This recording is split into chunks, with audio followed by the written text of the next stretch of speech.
అమ్మా హార్వెస్ట్ చేస్తున్నానమ్మా. ఏం కోస్తున్నావు? చామంతి పువ్వు కోసాను.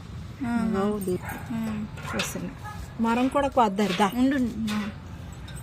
మొరం కూడా కోసి సాయంత్రం లక్ష్మీదేవికి ఎడదాలి.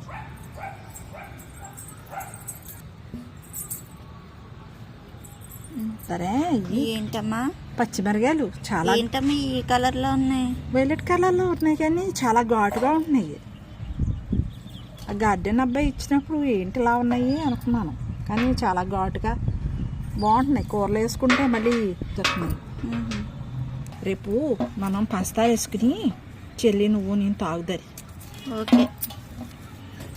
పల్పి ఆరెంజ్ తాగుతున్నట్టు ఉంటుంది. ఇది పిండుకుని ఇలాగే ఉంటుంది. వచ్చును కోసేసాను. విత్తనాలు కొంచవలసింది. మొన్న ఇలా ముగ్గిపోయిందే కోసి ఇలాగా వేసాను.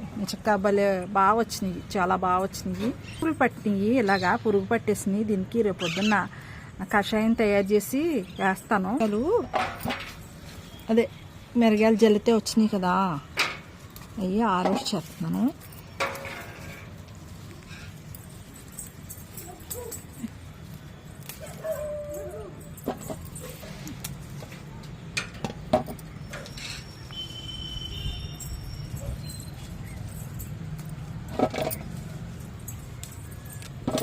ఇది లాలిక్కాయలు మనం కొంచెంసేపు కిందకి వెళ్ళాక కషాయం కింద టీలో వేసుకుని కాసుకుని తాగుదారు. ఈ ఆకులు వేసుకుని చాలా బాగుంటుంది టీ కూడా.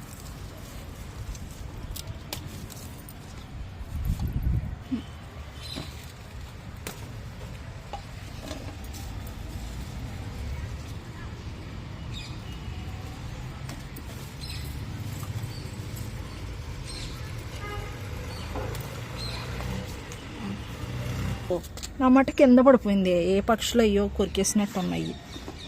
అయ్యో వస్తున్నాయి. మలబరి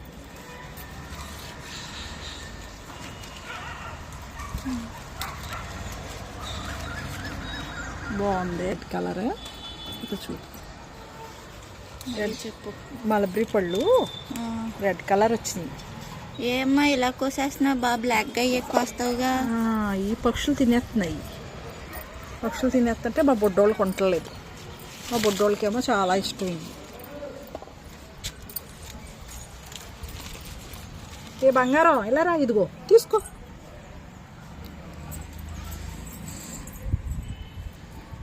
బిర్యానీ చెయ్యమ్మా. ఇదిగో బిర్యానీ అక్కడికి వస్తున్నాను. అందుకే చికెన్ చేయనా ప్రాన్స్ చేయనా? చికెన్ బిర్యానీ కావాలి. ఫ్రిడ్జ్లో ప్రాన్స్ ఉన్నాయి. ప్రాన్స్ ఈరోజు మా మిద్దె తోటలో చిన్నది హార్వెస్ట్ చేసాము. మా మిద్దె తోటలో ఇవి. Thank you all. Please subscribe, share and like.